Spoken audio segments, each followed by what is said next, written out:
এখন ভালো আছেন? এখন যে দেশের পরিস্থিতি এটাই খারাপ। এইটাই মূলত, খারাপ। হ্যাঁ। কোন কোন বিষয়টা উন্নতি করা উচিত বলে মনে করেন? এখানে উন্নতি তো কিছু দেখাই যাইতেছে না, কোন বিষয় তো খারাপ আসতেছে যে না। বিষয়টা আছে সেটা তো জানেন খারাপ আপনি, বলতে যাওয়ার এই যেমন চিন্তাই, চিন্তায় রাহাজানি, তারপরে এই লুটপাট যেগুলা চাঁদাবাজি, তো এগুলো ওপেন দেখা যাচ্ছে, মিডিয়ার মাধ্যমে তো দেখা যাচ্ছে এগুলাই।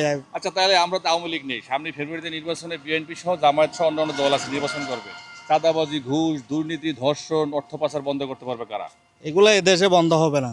তাহলে কি আমার আমরা হতাশ থাকবে এভাবে? আমার চিন্তা ভাবনার, আমার একটা নিজের মতামত আর কি, এগুলা কোনোদিনও বন্ধ হবে আচ্ছা, না। মন্দের মধ্যেও তো মানুষ ভালো খোঁজে, তাই না?